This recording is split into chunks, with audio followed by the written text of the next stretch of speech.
በጋራ ተጠቃሚነት ላይ የተመሰረተ ትብብርን እውን ለማድረግ ከአስቻይ ሁኔታዎች ውስጥ መሰረተ ልማት ቀዳሚው ጉዳይ ነው። የበለጸገች አፍሪካን እውን የማድረግ የአፍሪካ ህብረት ጥረት የሚሳካውም ለዚህ ስራ በተሰጠው ትኩረት ልክ እንደሚሆን የዘርፉ ተመራማሪዎች ይጠቁማሉ። ኢትዮጵያም ይህንን የሚያሳካ እቅድ ነድፋ መተግበር ከጀመረች ወዲህ የሚታዩ የሚዳሰሱ ውጤቶች በምድሩም በሰማዩም የትራንስፖርት መስመር እያሳካች ስለመሆኑ ማስረጃዎች ይቀርባሉ።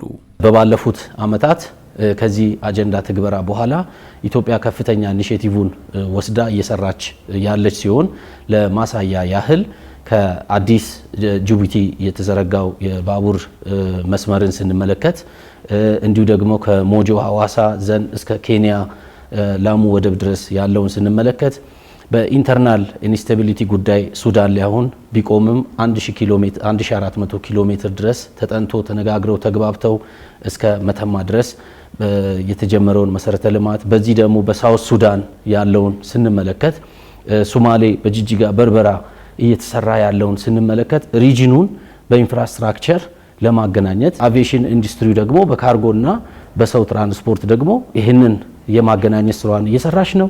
ይህ ደግሞ በቀጣናው የተሳሰረ ማህበረሰብን ለመፍጠር የሚደረገውን ጥረት በኢትዮጵያ በኩል ድርብ ስኬት እንደሚያደርገው ይነሳል። የህዝብ ለህዝብ ትስስሩ አንድ የሆነ ማህበረሰብን በመሰረተ ልማት ማገናኘት የሰላምም የኢኮኖሚያዊ ተጠቃሚነትም ምንጭ እንደሚሆን የዘርፉ ተመራማሪ ያስረዳሉ።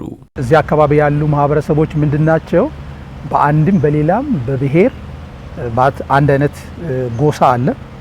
ኬንያ ውስጥ ያለው አለ፣ ኢትዮጵያ ውስጥ ያለ አለ፣ በተመሳሳይ ኤርትራ ውስጥ ያለ አለ፣ በተመሳሳይ ጅቡቲ ያለ አለ፣ ሁለቱም ሱዳኖች ጋር ያለው አለ። ስለዚህ እዚህ አካባቢ ላይ የጋምቤላ ማህበረሰብ ካየ ከደቡብ ሱዳንና ከሱዳን ጋር አብሮ መሄድ ነው። አሶሳን ካየ በርታ፣ እዚህም በርታ ማህበረሰብ አረበኛ ይነገራል። ተመሳሳይ ሱዳን ውስጥ እንደዚህ ተመሳሳይ ነገር አለ። ኬንያ ውስጥ ኦሮሞኛ እዛ ጋር ይነገራል። ተመሳሳይ ኢትዮጵያ ውስጥ እንደዚህ ይነገራል። ሶማሌኛ ሶማሌ ላይ አሁን ያልናቸው ቀጠናዎች ላይ አፋር ጅቡቲ አለ፣ አፋር ኢትዮጵያ ውስጥ አለ፣ አፋር ኤርትራ ውስጥ አለ።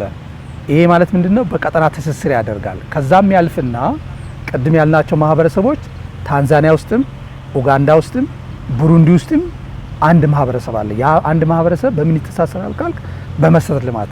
ይህም ኢትዮጵያን አህጉራዊ አንታዊ ሚናዋን ከማላቅ ባሻገር ለሌሎችም ተምሳሌት እንድትሆን እያደረጋት መጥቷል። በዓለም አቀፍ ተቋማትና በተለያዩ ሀገራት እየተሰሩ ያሉ ጥናቶች እንደሚያመላክቱትም ኢትዮጵያ በቀጣናው የመሰረተ ልማት ማዕከል የምትሆንባቸው ውጤቶችን በሚቆጠር አቅም እያስመዘገበች ነው። አንዳንዶቹ የሚሉት አሁን ላይ ኢትዮጵያ ኢስት አፍሪካ ላይ ኢንፍራስትራክቸር ሀብ ሆናለች፣ የኢንፍራስትራክቸር ማዕከል ወደ መሆን ሄዳለች። ይህን ደግሞ ኢንፍራስትራክቸር ኢኮኖሚካሊ ሪጅኑን የማስተሳሰር ስራ ስትሰራ ለምሳሌ በሳውዝ ጌት ላይ በሳውዝ ጌት ዌይ ላይ በዚህ በሞጆ ሐዋሳ እስከ ኬንያ ድረስ ያለውን ኢንዱስትሪያል ምርቶችን ወደ ኮሜሳ ማርኬት ለመውሰድ በዛ በኩል ደግሞ ፈርቲላይዘር እና ኢንዱስትሪያል ኢንፑቶችን ለማምጣት በዋናው ወደባችን በምንገለገልበት ደግሞ ከጅቡቲ አዲስ ደግሞ ቤዚክ ኢምፖርት ጉድስ እና ኤክስፖርትን የምናደርግበት ከጅጅጋ በርበራ ደግሞ ላይቭ አኒማልስ እና ኮፊ ምናምን ኤክስፖርት የሚደረግበት የመሳሰሉ ነገሮችን በሳውት ሱዳን ደግሞ እንደዚሁ በመተማ በኩል ደግሞ ከፖርት ሱዳን ኖርዝ ኢትዮጵያ ላይ ያለውን የንግድ ለማስተሳሰር እነዚህን ኮሚትመንት ወስዳ ስትሰራ ይታወቃል። ኢትዮጵያ ላንድ ሎክድ ካንትሪ ብትሆንም ላንድ ሊንክድ ሆና ኢኮኖሚውን ለማሳደግ በከፍተኛ ስራ እየሰራች ነው ያለችው።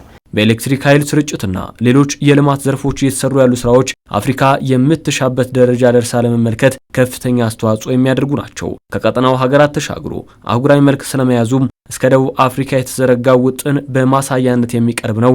መሰረተ ልማት ድንበር አልባ ስለመሆኑም ምስክር ነው። ሳውት ሱዳንና የሶማሌን ስናይ ከአይሻ 2 ውል ገብተው ስራዎች እየተሰሩ ያሉበት ሁኔታ ነው ያለው። እነ ኬንያ ወስደው እየተጠቀሙ ነው፣ እነ ሱዳን እየተጠቀሙ ነው፣ እነ ጅቡቲ እየተጠቀሙ ነው። እስከ ሳውዝ አፍሪካ ታንዛኒያ ድረስ እየተዘረጋ ነው ያለው። ይሄ ምንድነው ሲባል ሙሉ ኦብጀክቲቭ ከማሳካት አንጻር ኢትዮጵያ ከፍተኛውን ድርሻ እየወሰደች ያለችበት ሁኔታ ነው ያለው። እነዚህ ድምር ውጤቶች የመጨረሻ ግባቸው በአጀንዳ 2063 የተቀመጠውን ዓላማ ማሳካት ስለመሆኑ የሚያነሱት የምጣኔ ሀብት ተመራማሪው በመጨረሻም የአፍሪካን ፍላጎት በአፍሪካውያን ልማት ወደሚለው ማቀፍ ይወስዳል። አፍሪካውያን አብዛኛው ንግዶቻቸውን ዘ ሬስት ኦፍ ዘ ወርልድ ጋር ነው እያደረጉ ያሉት።